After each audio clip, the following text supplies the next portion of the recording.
আপনারা কাকে টাকা দিয়েছিলেন এটা তো এবার আপনারা বলবেন, তাই নয় কি? একদম আপনার কথার প্রসঙ্গে প্রথমেই আসি। হ্যাঁ যেটা নিয়ে আপনি প্রথমে আমাকে প্রশ্নটা করলেন, চিহ্নিত অযোগ্য। হ্যাঁ আমার কাছে একই জায়গায় আপনার জায়গাতে আমি দাঁড়িয়ে প্রশ্ন করছি যে আমাকে কিভাবে চিহ্নিত অযোগ্য আজকে দাগিয়ে দেওয়া হলো, হ্যাঁ যে এসএসসি কোন ডেটার বেসিসে, কোন তথ্যের বেসিসে আমাকে আজকে এই লিস্টে আমার নামটা তুলে নিয়ে এলো। আজকে নয়, এর আগেও এই লিস্টটা প্রকাশিত হয়েছিল, যেটা নিয়ে আমরা 3 বছর ধরে আজকে আইনি লড়াই করছি। যে লিস্টটার বৈধতা বা যে তথ্যের কোনো সত্যতা আজ পর্যন্ত এসএসসি দিতে পারলো না এবং তদন্তকারী সংস্থা সিবিআই দিতে পারলো না। প্রশ্ন হচ্ছে, আর যে দ্বিতীয় প্রশ্নটা আপনি করলেন, টাকা দেওয়া, লিস্টে দাগি হিসেবে থাকলেই যদি টাকা দেওয়া হতো তাহলে তো এসএসসি যখন লিস্ট দিয়েছে তাহলে এসএসসির কাছে এর উত্তর থাকবে নিশ্চয়ই আমি কাকে টাকা দিয়েছি, তাহলে সেই লিস্টটা এসএসসি কেই দিতে বলুন যে সৌমেন সামন্ত কাকে টাকা দিয়েছে, এইভাবে লিস্টটা প্রকাশ করতে বলুন। আপনার কি মনে হয় এই লিস্টটা কিসের ভিত্তিতে, মানে কেন আসলো এই লিস্টটা, কারা দিল এই নামগুলো, কিভাবে বেরোলো? এসএসসির ওয়েবসাইটে এসছে, অবশ্যই এসএসসি দিয়েছে।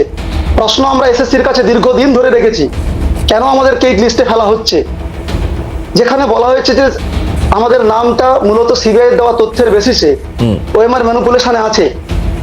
আপনারা যদি সুপ্রিম কোর্টের ভার্ডিক্টটা পড়েন, সেখানে 28 নম্বর প্যারাতে বারবারই বলে দিয়েছে ওএমআর এর সত্যতা কোর্ট সেদিনই মেনে নিত যদি অরিজিনাল থাকতো, তার ফিজিক্যাল কপি বা মিরর কপি যদি থাকতো, যেটা অরিজিনাল কপি নেই। এবং সব থেকে বড় জিনিস, যে সার্ভার ডেটার উপর নির্ভর করে আমরা প্যানেলভুক্ত হলাম, সেই সার্ভার ডেটাটাকে সম্পূর্ণ কোর্ট এড়িয়ে গেল। তাহলে সিবিআই এর দেওয়া তথ্যটা যদি সঠিক হতো, তাহলে সিবিআই আজ পর্যন্ত সেই তথ্যটা প্রমাণ করতে পেরেছে। আপনারা কোনো একটা ভার্ডিক্ট বা কোনো একটা অর্ডার দেখান যেখানে সিবিআই বলেছে যে হ্যাঁ আমার দেওয়া তথ্যটা সঠিক। সিবিআইকে অনেকগুলো নির্দেশ দিয়েছিল, যেখানে সিএফএসএল রিপোর্ট দিতে বলা হয়েছিল, সিএফএসএল রিপোর্টটা আজ পর্যন্ত দিতে পারলো না। অনেক কিছু তথ্য দিতে বলা হয়েছিল, পারলো না। সব থেকে দুর্ভাগ্যের জিনিস, মানে ভাবনার জিনিস যেখানে আমাদের 3 বছর লড়াইয়ে, সেটা হচ্ছে যে যেখানে কোর্ট মেনে নিয়েছে যে 3টে ক্যাটাগরি, এক্সপায়ারি প্যানেল, র্যাঙ্ক জাম এবং আউট অফ প্যানেল, যেটাকে সম্পূর্ণ টেন্টেড বলা হয়েছিল, তার একটা পার্ট এক্সপায়ারি প্যানেল যেটা, সেটাকে এসএসসি ধামাচাপা দিয়ে তাদেরকে স্কুলে পাঠিয়ে, আমার তো মনে হচ্ছে টাকা দেওয়ার ব্যাপারটা যদি থাকে ওদের সঙ্গে এসএসসির ঘটেছে। আমি যদি টাকা দিয়ে আজকে চাকরি পেতাম তাহলে আপনার এই চ্যানেলে বসার সাহসটা আমি দেখাতে পারতাম না।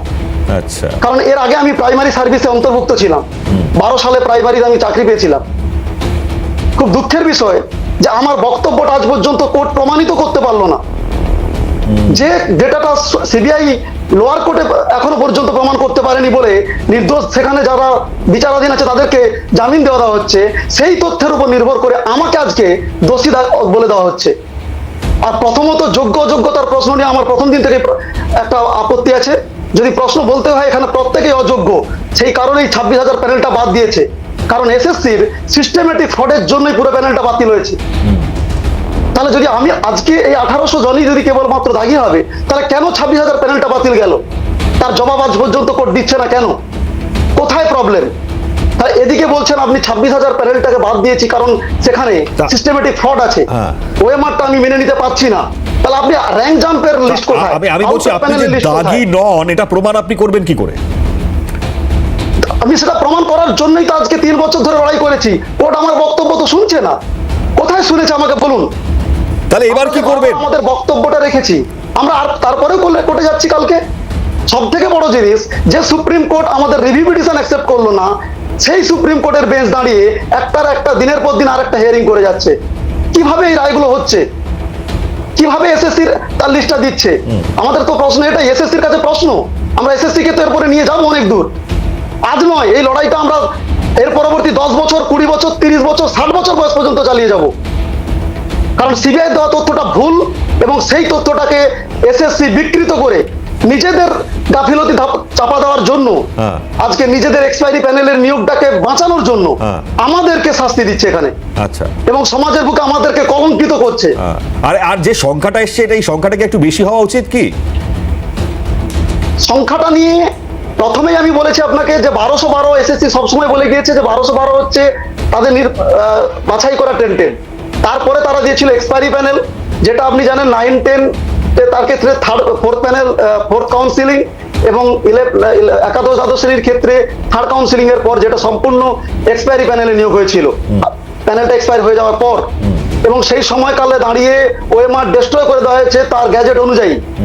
তাহলে আজকে সেই তথ্যটা সম্পূর্ণ এই যে 1800 কাদা, কোথা থেকে 1800 সংখ্যাটা এলো, এই ক্যাটাগরিতে কারা পড়ছে, আমার নামটা কেন এখানে এলো, সেই জবাবটা তো এসএসসি কে দিতে হবে এর পরবর্তীকালে, অবশ্যই দিতে হবে। এবং আমরা চাই 7-14 দুটো পরীক্ষাই স্টপ হোক। আমাদের কথাগুলো কোর্টকে শুনতে হবে, ভারতবর্ষের আইনে আমাদের কথাগুলো শোনার অধিকার আমাদেরকে দিতে হবে।